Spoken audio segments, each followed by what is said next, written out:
Hello everyone, welcome to my YouTube channel universe is unique.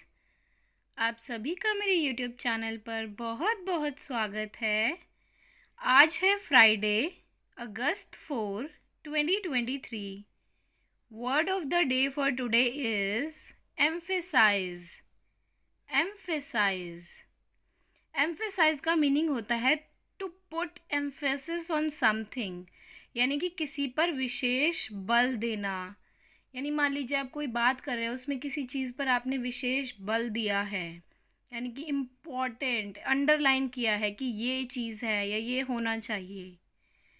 To show that something is very important और worth giving attention to, यानी कि कोई बात है या कोई ऐसी चीज़ है जिस पर अटेंशन देने की ज़रूरत है या जो बहुत ही इम्पॉर्टेंट है। Something is very important. इसका सबसे बेहतरीन एग्ज़ाम्पल हम देख सकते हैं, जैसे कि जब कोरोना पेंडेमिक था तो हमारे देश के माननीय प्रधानमंत्री श्री नरेंद्र मोदी जी ने अपनी स्पीचेस में जितनी भी उन्होंने दी थी, उसमें उन्होंने मास्क पहनने, जब भी आप बाहर सार्वजनिक एरिया पे जाएं, मास्क पहनने और सैनिटाइज़र यूज़ करने पर विशेष बल दिया था, यानी कि उसको एम्फसाइज़ किया था। वो बहुत ही इम्पॉर्टेंट था। So this is the very easy example to understand the word emphasize. What does it mean and how to use it, where we can use this word. So emphasize का meaning है किसी भी चीज़ पर या किसी भी बात पर विशेष रूप से इम्पोर्टेंस देना, अटेंशन देना कि that is important. So now we move on to synonyms of emphasize. अब emphasize का मीनिंग होता है कि किसी चीज़ पे, किसी बात को इम्पोर्टेंस देना, उस पर बल देना, ज़ोर देना कि हाँ ये होना चाहिए या ऐसा होना चाहिए या ऐसा नहीं होना चाहिए। तो उसके सिनोनिम्स हैं। सिनोनिम्स का मीनिंग होता है मिलते जुलते शब्द, हिंदी में जिसे पर्यायवाची भी कहते हैं। So synonyms of emphasize or highlight, stress, underline, draw attention to, give priority to, prioritize और अंडरस्कोर। अंडरस्कोर का मतलब भी वही होता है कि किसी चीज़ को या वर्ड में अंडरलाइन करके दिखाना। तो ये सारे जो वर्ड्स हैं which we can use instead of emphasize, क्योंकि इनका मीनिंग बिल्कुल सेम है, because these are synonyms of emphasize. Like देखिए, इसमें वर्ड दे रखा है ना, हाईलाइट करना, स्ट्रेस देना, कि हमें इस बात पे स्ट्रेस देना चाहिए, ज़ोर देना चाहिए कि बाहर निकलते वक्त हम लोग, जब कोरोना टाइम था तो इस बात पे ज़ोर दिया गया था कि बाहर निकलने से पहले मास्क पहने और सैनिटाइज़र लेके जाएं, और घर में आए तो हैंड वॉश करें।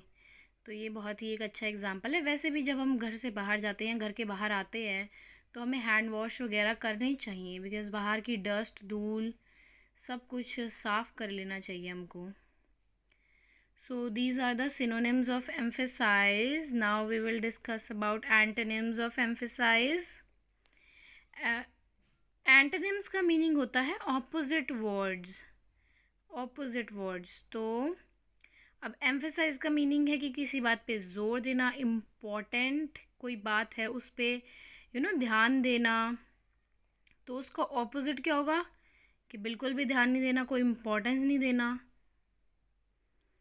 तो देखते हैं, antonyms of emphasize are understate, minimize यानी कि बात को कम आंकना, डी एम्फेसाइज इम्पोर्टेंस ना देना, बी लिटल छोटा समझना, अंडर एम्फेसाइज डिक्रीज और लेसन।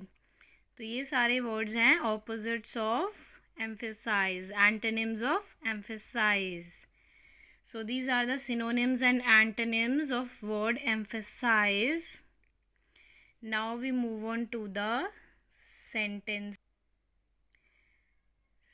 Number 1 sentence है, she emphasized the importance of education. यानी कि उसने एजुकेशन की इम्पोर्टेंस पर बल दिया, ज़ोर दिया कि पढ़ाई लिखाई, एजुकेशन, पढ़ना बहुत ही ज़्यादा इम्पॉर्टेंट है। So she emphasized the importance of education. Second sentence is I must emphasize that this exercise should not be done by pregnant women. इसका मीनिंग ये है कि मैं ये सलाह दूंगा, ये बोलना चाहूँगा कि ये जो एक्सरसाइज है ये प्रेग्नेंट वुमेन्स के लिए नहीं है, उन्हें नहीं करनी चाहिए। मैं इस बात पे ज़ोर दूंगा, I must emphasize that this exercise should not be done by pregnant women, यानी कि प्रेग्नेंट वुमेन के लिए ये एक्सरसाइज नहीं है। They can't do this exercise, इस बात पे जोर दिया गया है। Third sentence is she emphasised the importance of fresh fruit and vegetables in the diet, यानी कि उसने डाइट में, खान पान में ताज़े फ्रेश फ्रूट्स और वेजिटेबल्स की इम्पोर्टेंस को बताया है। और वैसे भी देखा जाए तो हमारे स्वास्थ्य के लिए अच्छी डाइट लेंगे तो ही हमारा अच्छी हेल्थ रहेगी, तो उसके लिए फ्रेश फ्रूट्स एंड वेजिटेबल्स बहुत ही ज़रूरी हैं। So in this sentence she has emphasized the importance of fresh fruits and vegetables.